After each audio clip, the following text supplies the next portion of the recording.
All right, so next up is Shannon Roddy, the brains behind this whole organization, and I have so many nice things to say about him that I have to bring out my note cards again, but he's the founder of Marketplace Seller Courses.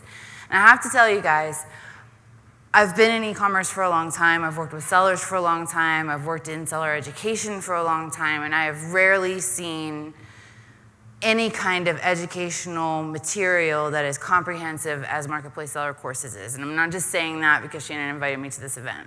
I'm saying that because I've gone through the course myself and I could actually sell on Amazon because of it.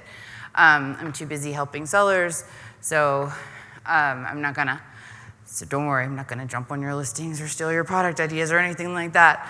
But it's a really, really comprehensive, really great course, and you can break it off into sections or you can do the whole kit and caboodle. I know he's got an offer for you guys at the end, so that's something that it's just designed to help Amazon sellers make the most of their selling experience. So he's consulted with 85 brands or more. He's helped them set up, optimize, and launch their Amazon storefronts and products, as well as successfully promote and protect their brands on the Amazon platform. He enjoys international travel. He's got a beautiful family, and he helps small businesses and their owners grow to the fullest potential. He truly cares about what he does, and that's what makes Shannon such a breath of fresh air in this industry.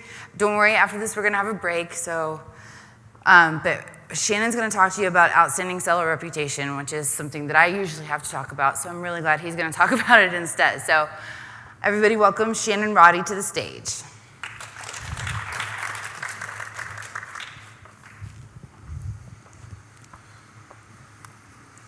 Awesome. Well, thank you guys so much. Again, I'm really honored and excited to be able to talk about this. This is such an important topic, seller reputation. We're going to get into the details, but in giving you a heads up, we are going to cover a lot about customer service in this next segment. But seller reputation is more than just customer service, okay? It's about reinforcing your values as a brand and the importance of the customer in every single interaction they have with you.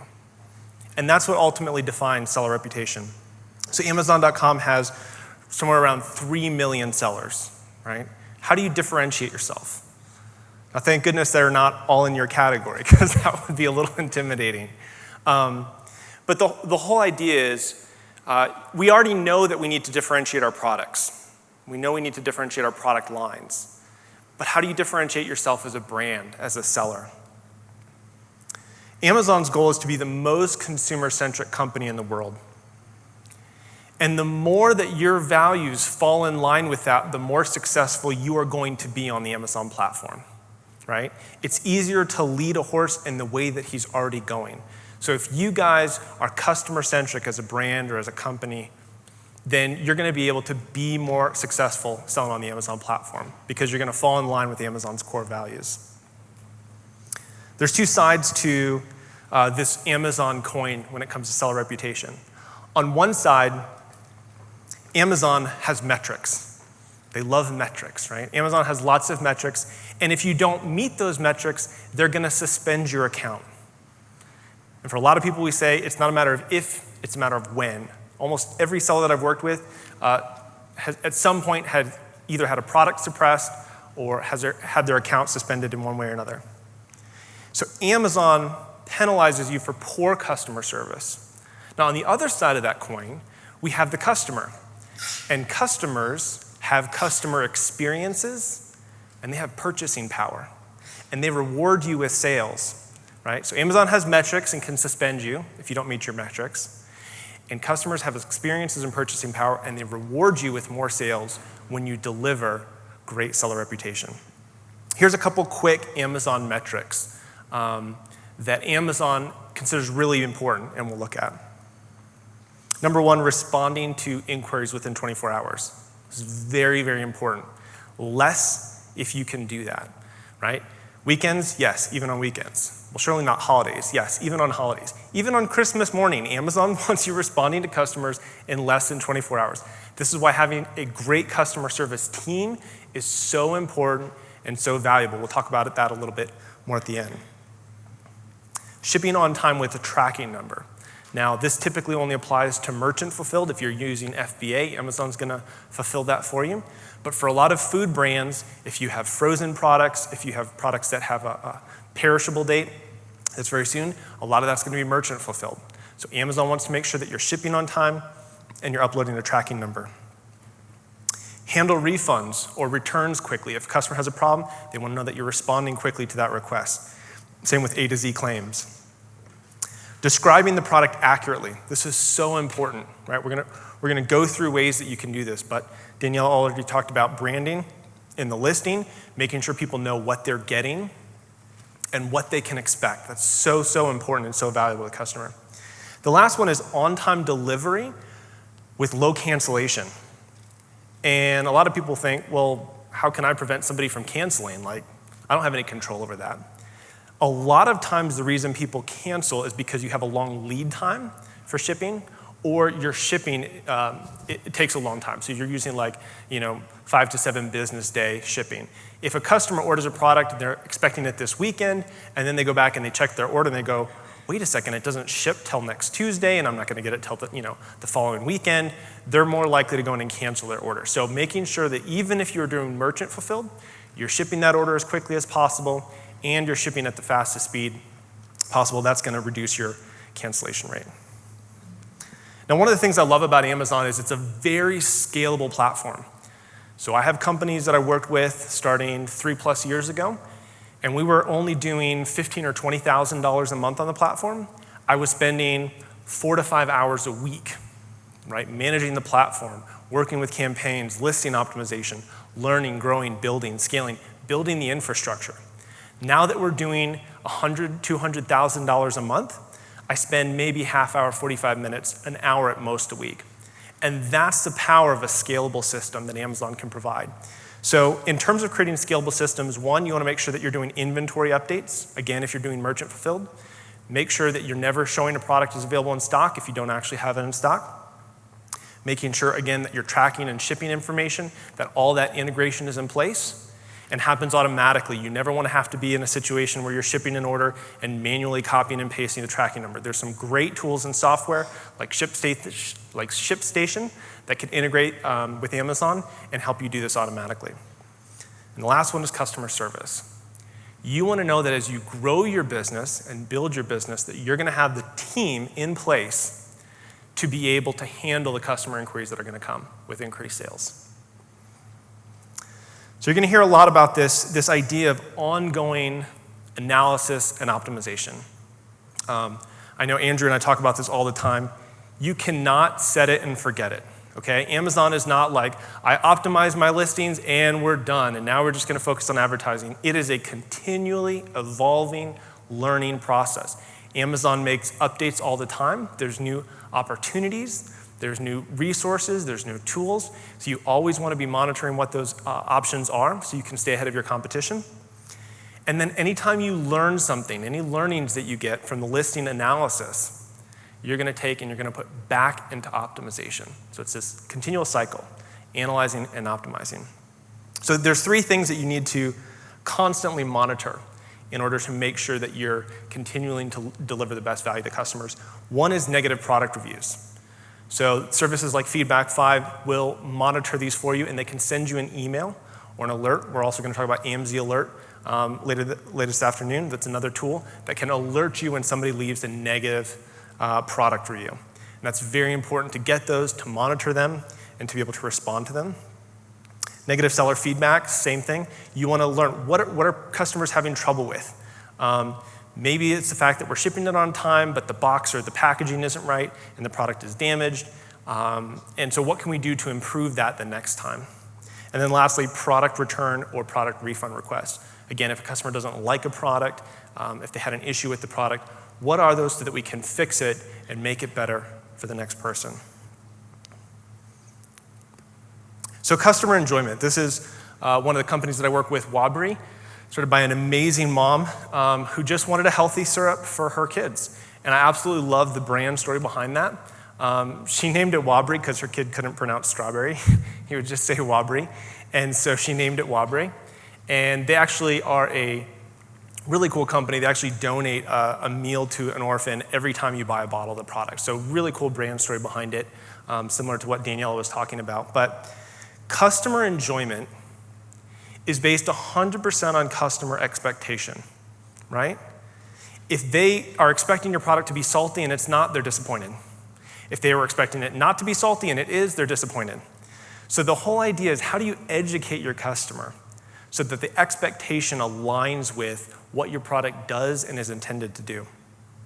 So an example of this, and the reason I put these two pictures up is, the syrup was made to do two things. It's made to be thick enough to go on things like pancakes, but it's also thin enough to be able to be mixed with seltzer water. You can put it on ice cream. It's got all kinds of uses, but it doesn't have the thick texture or consistency of like maple syrup, like a heavy maple syrup.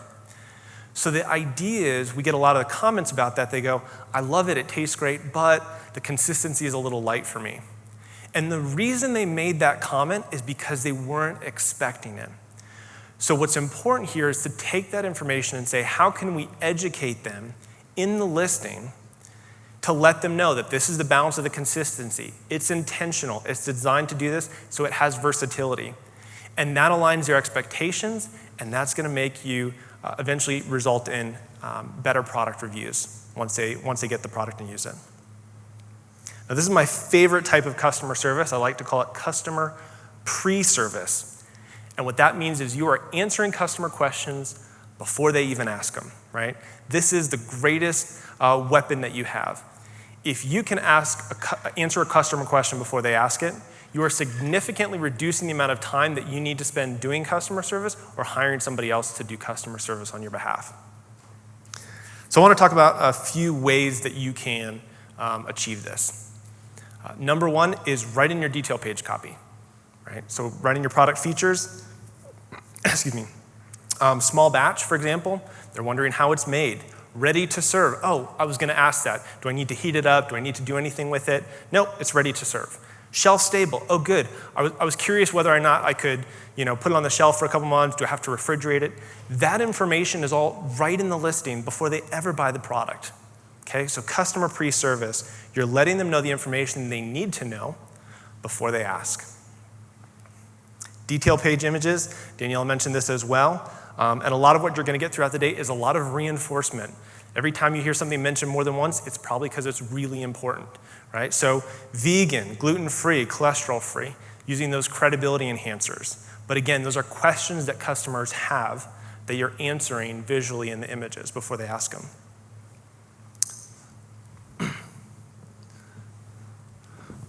Now I'm wondering which one's my water. You are sick. I'm going to take a risk and I'll do this drive-through. Okay, so product videos is another great way that you can educate your customers. Now, this screenshot is an example of a YouTube video. However, as Danielle mentioned, if you have a registered trademark and you have brand registry, you can upload videos either directly to your listing or to the related video shorts on your listing. And this is a great example from a company called Cassandrino's Olive Oil. And what they have is they have these great bottles of olive oil, these beautiful glass bottles. But people love the bottles. They wanted to buy in bulk and just refill the bottles. So it's less waste, it's more economical. And what we did is they said, you know what, people have this question. They're always having trouble how to open the top and pour and refill from the big bottle. So they created a 2-minute video. Like I said, this example's on YouTube, but they would upload this to the Amazon detail page and show customers exactly how to pour to refill those smaller glass bottles, right? Customer pre-service, answering the question before they ask. Product inserts. This is a company called ZestyZ that I've done a little consulting with. Huge product line. They're taking off. It's an amazing product. It's a spice condiment called za'atar, Middle Eastern. And what they have is they've included inserts that include recipes that show people how to use the product, right? So what's a great way that I can use this product and show my customer how to use it, how to get the most out of it, right? The other benefit to this, in case you hadn't figured it out already, which most of you have, the faster they use the product and the more they use the product, the sooner they're gonna repurchase your product and increase sales.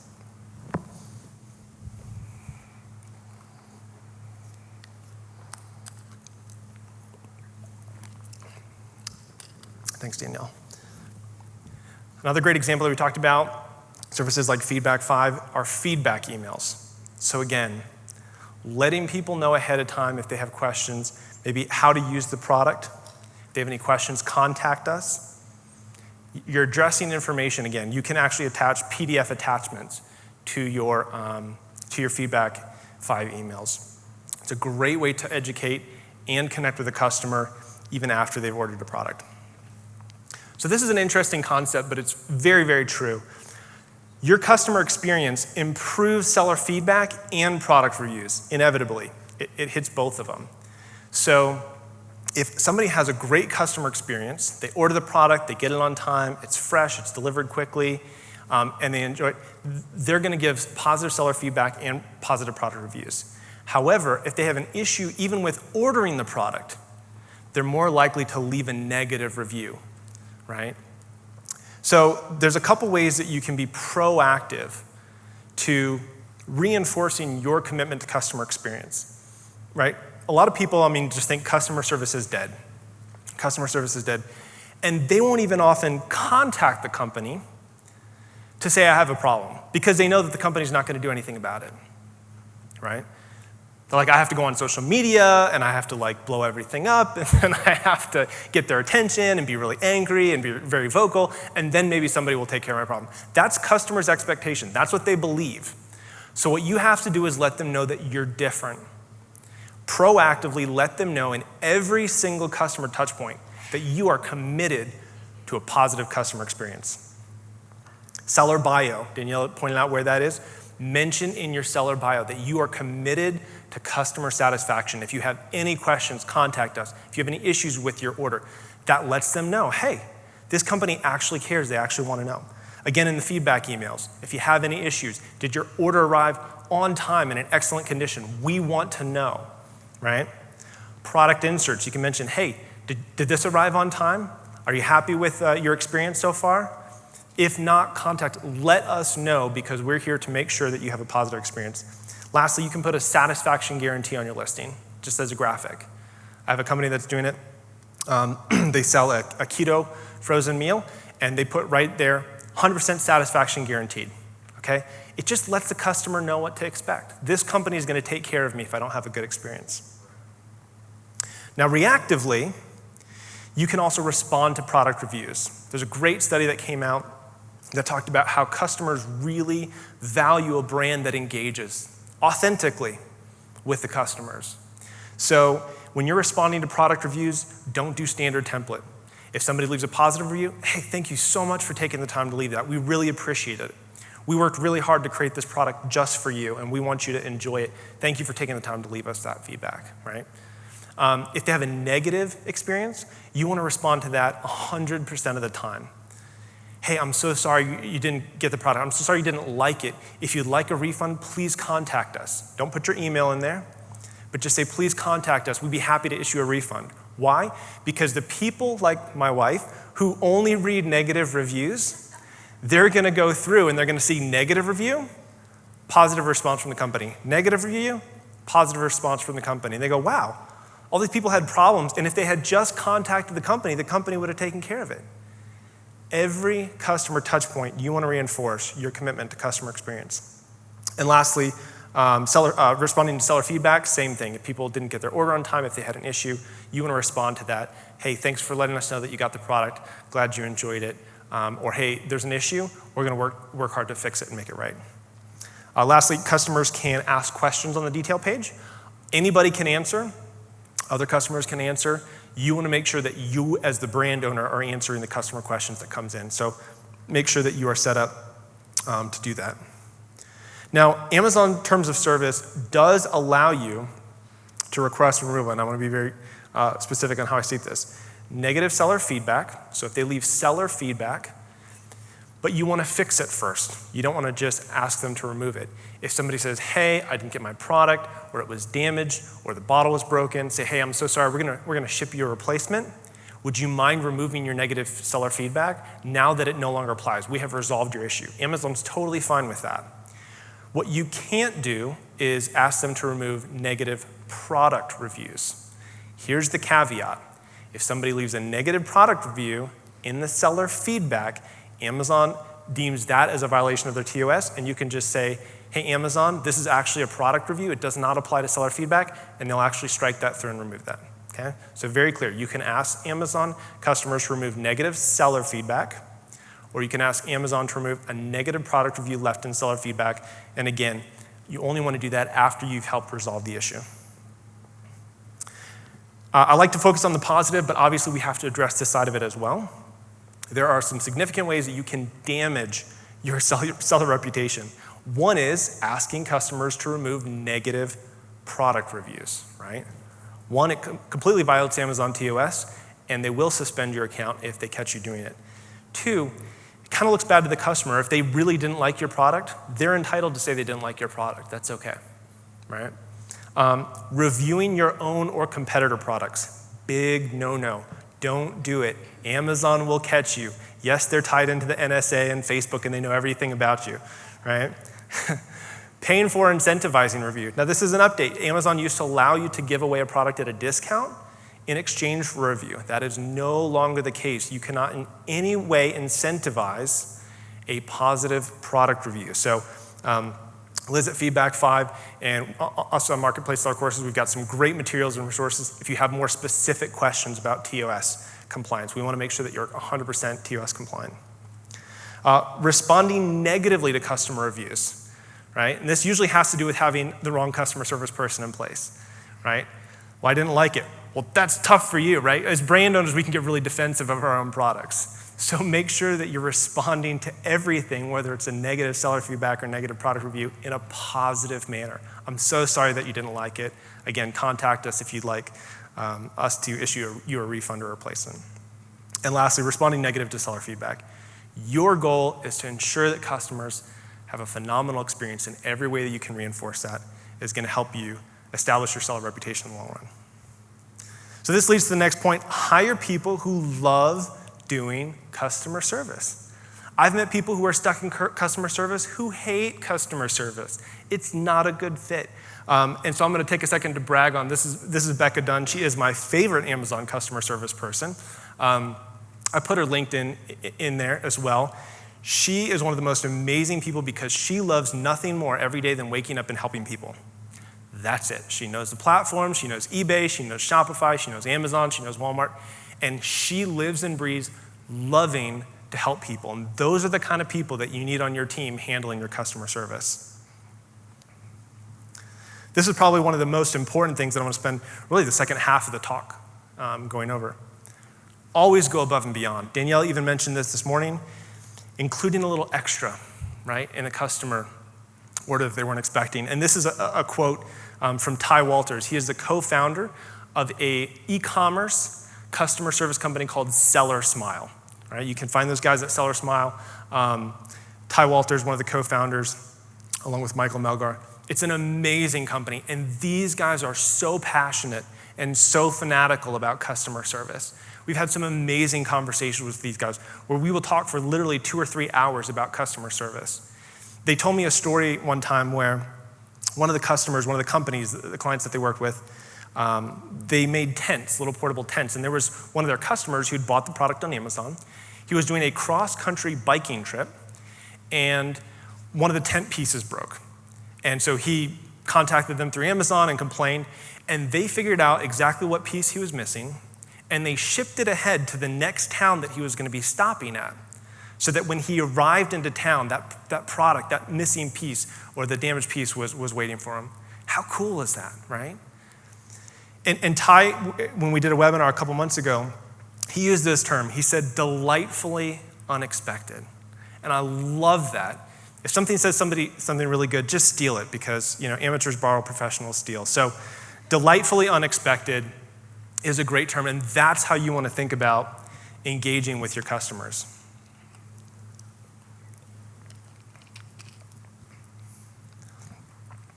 Now, word of mouth marketing, this is from Invest.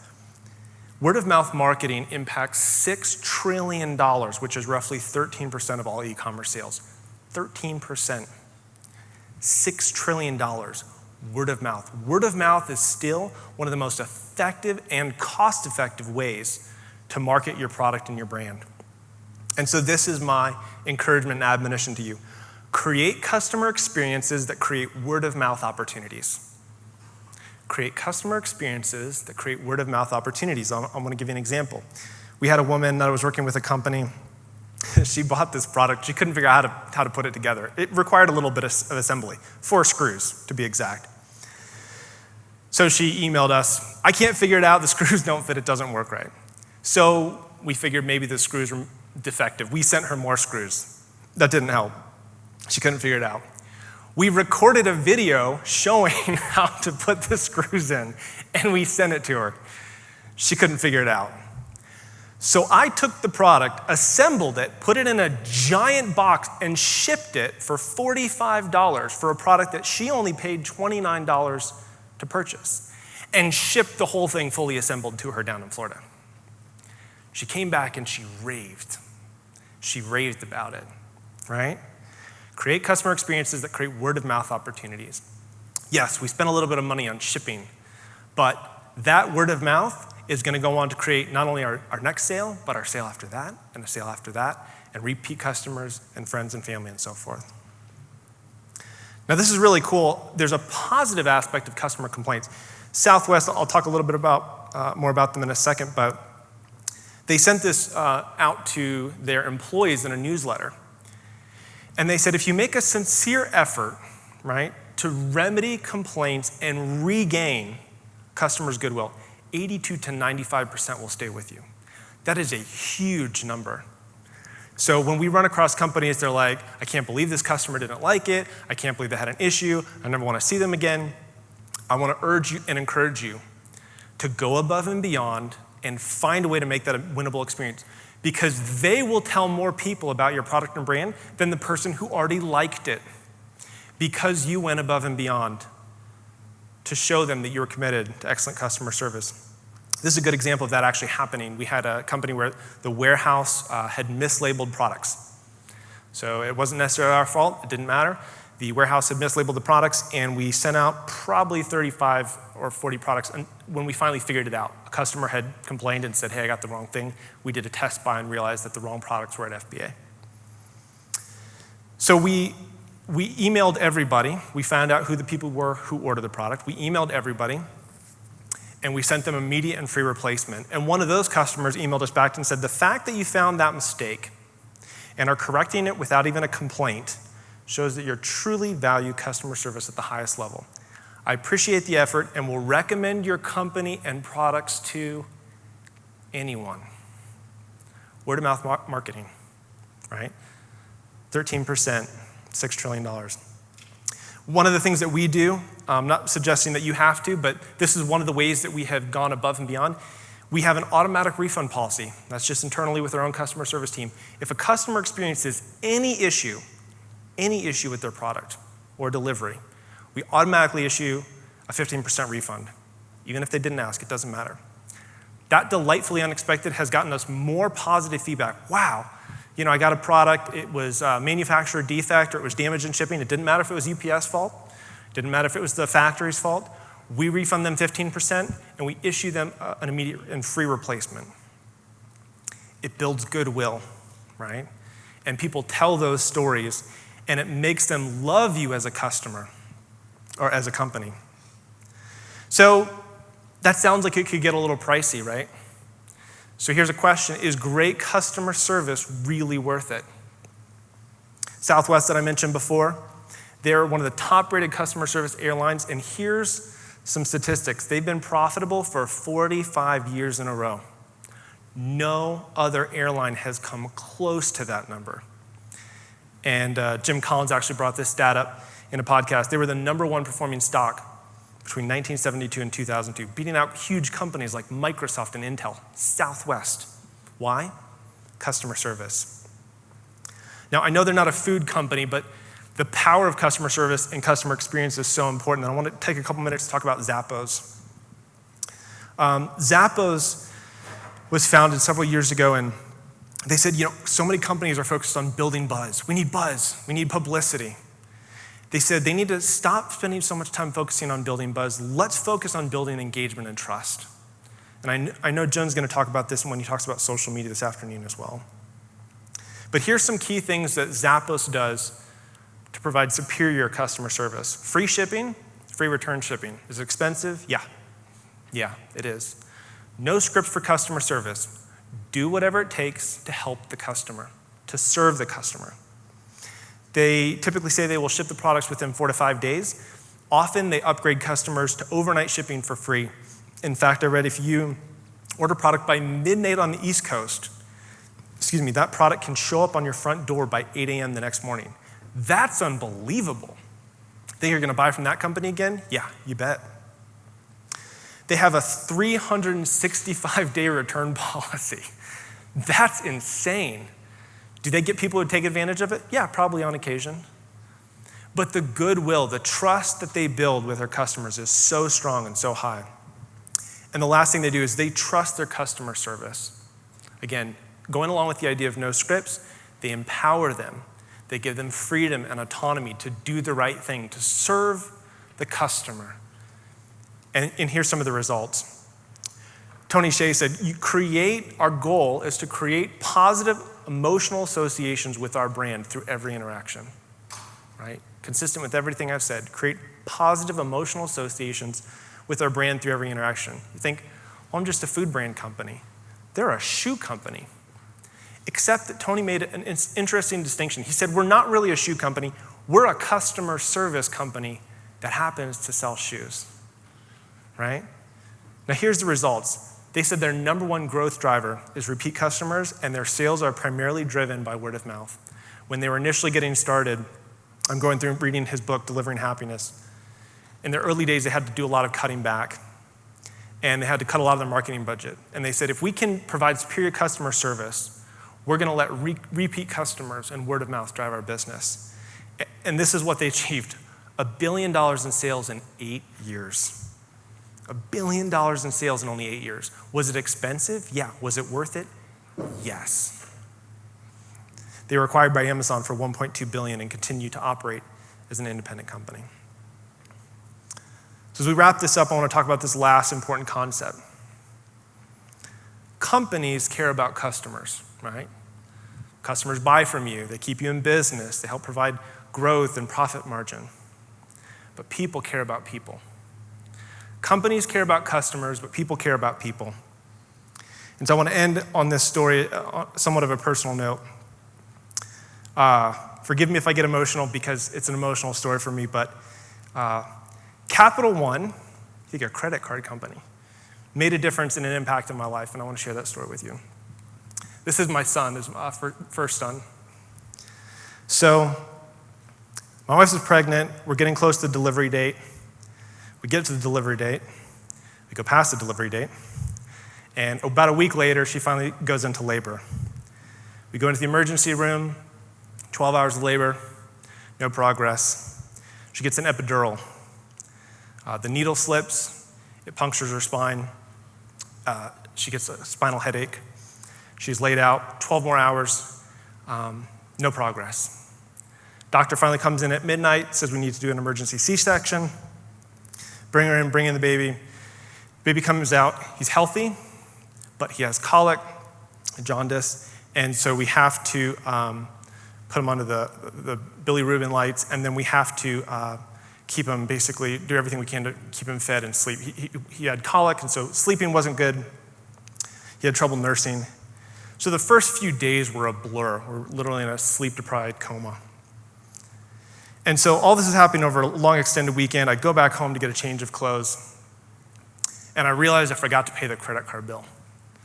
And typically I have it set up on auto payment and stuff. I hadn't done that for this time. And so we're already past the date, and I know they're gonna hit us with these huge fines and fees, and I know they're gonna increase our interest rate. And I know that because of the amount of medical bills that we had leading up to this, that bill was gonna be really, really big. So I'm dreading calling Capital One customer service. I pick up the phone. I've got my whole speech prepared. I need to talk to a supervisor, and then I need to talk to a manager, and here's what happened, and is there anything we can do? And instead I found that I was delightfully unexpected, or I had a delightfully unexpected experience. I picked up the phone. I explained the situation to the guy. He said, oh, no problem. He said, well, just extend your grace period. It's like, that's it? He goes, yeah. I said, I don't have to talk to a supervisor? He goes, no, I just did it for you. He said, if you get any interest charges on your next month's bill, just call us back, we'll issue a refund. I was like, this is amazing. I said, I'm so amazed that you have the autonomy and the freedom to just help a customer out. He said, it's one of the reasons I love working for Capital One, is because they give me the freedom and they trust me to do the right thing for the customer. So I went back to the hospital the next day and I called Capital One again and I asked for their corporate mailing address. And the woman said, why? And I said, because I'd like to write a thank you letter. She said, I don't think that's ever been done before. And I did, I wrote a letter. It was just a one-page letter. And I said, here was our experience. And I said, my wife had an emergency C-section. We got caught up in the hospital. And I said, I called the rep and he just extended the grace period and issued a refund on the interest charges. I said, thank you so much for empowering your customer service people to deliver true value.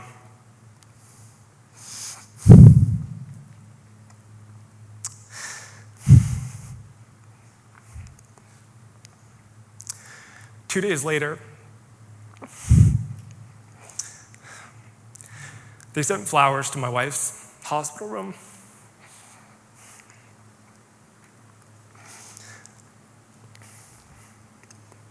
And then it included a card that said, we hope she gets better and does well soon. And 2 weeks later, we show up at home and there's a $50 gift card for Bye Bye Baby sent from one of their senior management. It was an incredibly challenging and emotional time in our lives. They had every legal right to take advantage of us. They had every legal right to charge us the interest fees and rack up the percentage that we'd have to pay moving forward. They could have made a short-term gain and they didn't. They chose to create a customer experience that created a word-of-mouth opportunity. And so now, anywhere I go, when I tell that story, Capital One doesn't give me anything else. They create an authentic, emotional connection. They went beyond caring about me as a customer to caring about me as a person. And I basically said, look, as long as you guys maintain those policies, as long as you maintain those hiring practices to empower your customer service people to deliver true value, I will be a Capital One customer for life. Think about the value that you can impact your customers in the way that you treat them. And this is it. You go from good customer service to great customer service when you move from caring about your customers to genuinely caring about the people that you serve. Thank you.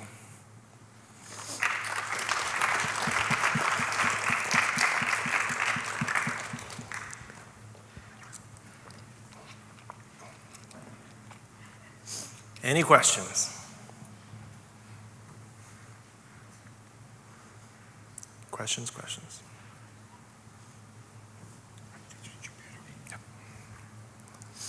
Okay, so just over here, just to make it clear for everyone, can you explain where is each type of review that you were mentioning in the beginning? Because I think that can be really confusing for people, because you can have reviews removed from your seller profile if it's a product review, but you cannot have product reviews removed from your product pages.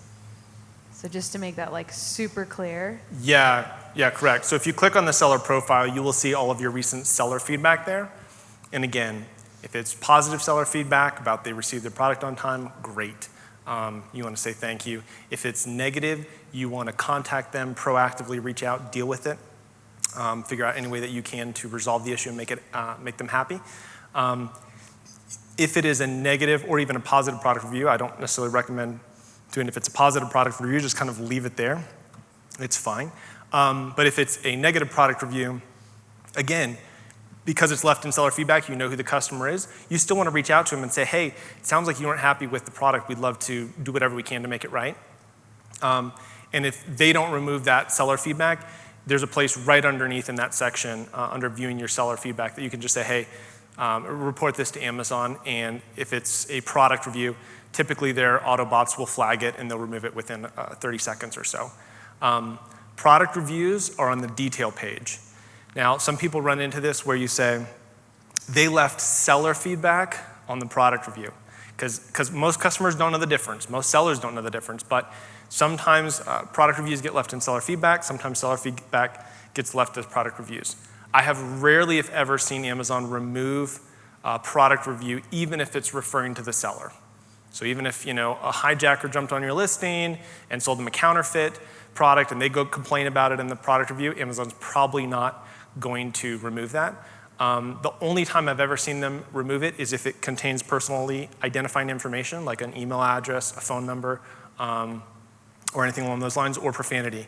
And I've seen cases where I reported profanity to Amazon, and whoever was reading it didn't understand what profanity was, or if that word was considered profane, and wouldn't remove it. So one is seller feedback, and that's in your seller profile or your seller bio. And then the other one is on the detail page itself. Okay, and another question. When you're handling replacements, when a customer reaches out to you, are you issuing the fulfillment order yourself, or are you redirecting them to Amazon FBA first? That's a good question. Amazon will handle your customer service if you're using FBA. However, because we use services like Feedback 5, we're engaging the customer up front. And oftentimes, a customer won't leave seller feedback. They won't even open the email, but they remember the email. And if they have a problem, they will go back to that email. And the reason we know that is because they will respond to that email. So we will get a response from that email 3 or 4 weeks after we sent it saying, hey, I had an issue with my product. And so we know that email works, even if it's just longer down the road, to be able to help them. Typically what we do is the second a customer brings the inquiry to us, we want to handle it on our own. So even sometimes it's more expensive. You can even do a multi-channel fulfillment order and just have FBA ship it to the customer again. Or if you've got warehousing and shipping that you've set up to do that, you can do it yourself. But those little extras sometimes allow you to make that personal connection. So it might be, hey, I'm sorry you had a problem with the damaged product. We're going to actually throw in a second product just to kind of make up for it. Again, and like I said, we'll do a 15% refund, but typically, the second a customer reaches out to us, we want to handle that directly so that we're not just saying, well, yeah, go contact Amazon about it and good luck and let us know if you have a problem. Yeah, good question. Yes, up here if you want to get her a microphone. If I wanted to issue a refund to a customer, but what if I don't know who the customer is, if they leave a negative review and it says Amazon customer? So typically in those situations, we will, in terms of what I was saying, like issuing a partial refund or a full refund, that typically comes if the customer has reached out to us. Mm-hmm. So we have their email address, the alias email, and we know who they are. We're able to identify them using that. Or it's in seller feedback. If they leave an anonymous review from Amazon, and Amazon works very hard to protect their identity if they choose not to leave their name. Mm-hmm. So there are services out there that try to expose and find out who those people are. Don't do it. Just if their goal is to remain anonymous, let them remain anonymous. And again, just respond in that review. If they've subscribed to get updates for that review, they'll get a notice and just say, hey, I'm so sorry you had an issue. We'd love to issue you a refund. Please contact us through our storefront. We'd be happy to do that. So you don't have a way to necessarily find out who they are if they leave an anonymous review. But again, putting that in there lets them know and reinforces, as well as every other place, if you have a problem, contact us, and we're going to be able to take care of it for you. Thank you. Thank you. We got 2 questions over here. So you were talking a lot about managing customer expectations, and I really love that. And I really struggle with it with my hot sauce company because what's a 12 out of 10 spicy to, Susie down the road is going to be a 2 out of 10 to Joe that lives in Arizona and eats Carolina Reapers for breakfast. So, I guess I'm just curious if you have any pointers on how to manage those customer expectations, because I did get a negative review recently that was like, this hot sauce isn't hot. And it's this guy that eats hot sauce all day, every day, and it's a medium heat hot sauce, so of course he thought it wasn't hot, and that's not really like a fair review in terms of, what the product actually is, so. Yeah, look, it's one of the biggest challenges. Food in particular is entirely subjective. So my wife and I have this conversation all the time. She goes, did you like the ice cream? I say, no. She goes, why not? It was really good, right? Customer experience is always going to be subjective. The key is, I always look at it, if it happens one time, it's a fluke. If it happens a second time, it could be by chance. If it happens 3 times, there's a good chance that systematically you need to change something. So a lot of it, and I know Danielle mentioned this, Faith is going to mention it as well. I would go through your reviews, and if you start to see the same comments over and over again, the ones that are reinforced of, hey, this really isn't that hot, or hey, this is much hotter than I thought it was going to be. Say, for example, that's the review that keeps coming up. Wow, this is way too hot. Then I would add some adjectives like insanely hot, right? Because again, you're getting in front of 300 million customers. They're all going to have different opinions. It's about trying to figure out what the common problems are and how you can address them for most people. But it's a food product. Not everybody's going to like it. And just on a really important note, there's really what I call sort of like an organic, we'll just say organic chart in terms of customer reviews. A lot of people, they only want 5-star reviews. In my personal opinion, that's actually not good. It looks a little shady, to be honest, right? Because nobody loves everything.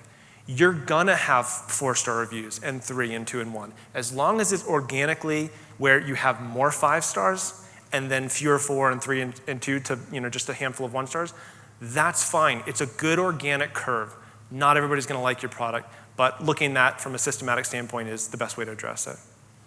In addition, what I would recommend, since you've got this opportunity with the Scoville rating, use that in your listing description. So wherever your hot sauces fall on that like commonly accepted rating of how hot something is, if it falls a little bit to the right or left of either of those, you can include that in your product description, and that will help set customer expectation too. What I find is if your listing completely explains what to expect as much as possible, you end up with better reviews that way. Yeah, for sure. And we have a question here. Last question, yeah. Hey, my question is, when you were, this person was asking about leaving, when someone leaves a negative review anonymously and then perhaps you respond, do you recommend in that response that you keep it more vague? Like, do you say, oh, we're so sorry, please reach out to us so we can help you out? And the reason I ask that is one point you kind of said is like, please reach out to us so we can refund you. My concern is if I get too descriptive like that, then because people can read my response, right? Mm-hmm. So my concern is that people are like, oh, if we just complain, even if they love it, I feel like, I don't know if I get too paranoid, but I feel like there are some people out there like, oh, this person complained and they said they'd refund them or send them a new product or what have you. Do you think you should stay more vague? You know what I mean?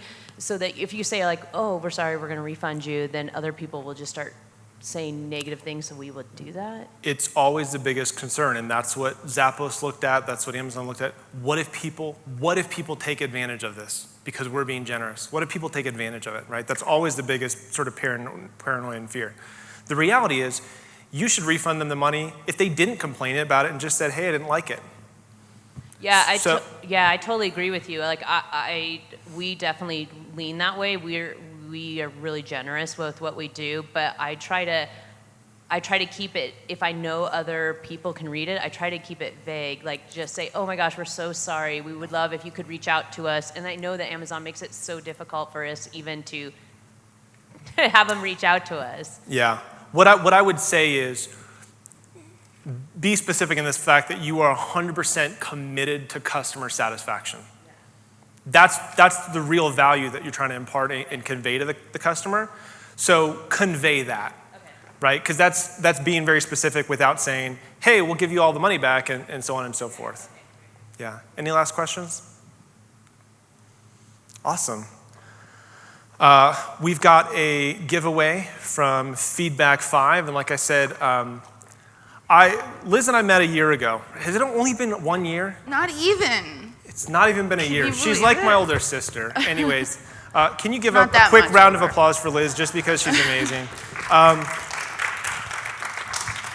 When Liz approached me and said, hey, I really want to take you through Feedback 5, I went through the tool. And what was amazing to me is I saw a lot of opportunity. And I said, hey guys, here's something really important. I said, I know you send emails and that's great. I said, but really what my clients care about is the open rate. And I said, you're not in the email business, you're in the subject line business.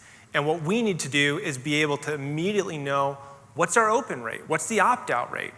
And I said, you show, okay, we sent 1,000 emails and 300 of them were opened or that kind of thing. I'm like, I don't want to do that kind of math. I said, just show me the open rate as a percentage. And within 2 weeks, their developers went in and made that change. And they've continued to make changes like that to make the tool more accessible and better. So I love working with these guys, and I'm excited just to continue showing what that works and how it benefits brands. Like I said, whether you're using it for seller feedback, product reviews, or even just adding value to the customer, it's a great tool. That was such a good lead-in, wasn't it? Everybody give Shannon a hand. That was an awesome talk. So I'm not going to do a product pitch. If you actually want to see the inside of Feedback 5, Colleen and I are both here. You can come to us. I've got a computer. We can do that. We've got a break coming up. There are also people here who have brought samples. I encourage you to use this time to share your samples with each other and network, but don't spoil your lunches because lunch is coming right up after Andrew. So our next giveaway is for Feedback 5. Feedback 5 is a reputation management tool. It was the first one. That doesn't really matter anymore because there are lots and lots out there now, and I promised that I wasn't going to talk too much about software, but Shannon talked about reviews and feedback, so I feel like it's necessary to tell you why Feedback 5 is relevant to that. So you can monitor your feedback, you can monitor your product reviews, you can ask for product reviews, you can ask for feedback, and like we've been talking about all day, Amazon's got really specific rules about how you're allowed to do that kind of thing. They don't want fake reviews. They don't want you leaving reviews on your own product. I have a whole list that I talk about really often, and I'll be talking about for the next year about what you're not allowed to do, but there are things you're allowed to do too. So in addition to all that, it's important too, as your sales ramp up on Amazon, to be able to monitor the reviews that come in on your ASINs. Which is your product number. I think we've talked about that, but your product number on Amazon. It's important to be able to monitor that, and what Feedback 5 is, it lets you get alerts. Some of the other tools do that too, but you can get alerts on the negative product reviews that you're getting so that you can go in and you can leave that inline comment and you can try to get out ahead of an unhappy customer. And if you're launching, it's such an important thing to pay attention to your product reviews so that you know how to improve your products. And I know that Daniela talked about that and Shannon talked about that, and I think Andrew's probably going to talk about it, so I'm not going to talk about it too much. So what we're doing, well, and also, like Shannon said, we are in the subject line business. Nobody will leave you a review or feedback depending on what you decide to ask for if your subject line isn't awesome, and there's all this noise in our emails, and now buyers are allowed to opt out of emails. That happened. It should have happened when Amazon started, but they, grew really fast and they were late to the game on the opt-out thing. But there's still plenty of buyers who are okay with getting messages from you that aren't order critical. And you should be asking. As you're selling on Amazon, you should be asking for feedback, asking for reviews, not only because that helps your seller reputation, because that helps you become a better seller too. So, all of that being said, we're giving away 5 $200 credits for any e-com engine tool. Our other tools, one is an inventory management tool if you're just doing straight FBA. We can talk about that at some point, probably not today. And then we've got Market Scout, which doesn't really apply to you guys because it's a product lookup tool. You can look up competitors, I guess. But Feedback 5, I think, is, as you're getting started on the Amazon Marketplace, a really great tool to implement. It's a really great way to automate a part of your business. So that you can focus on just creating the best product and the best experience for your customers that you can.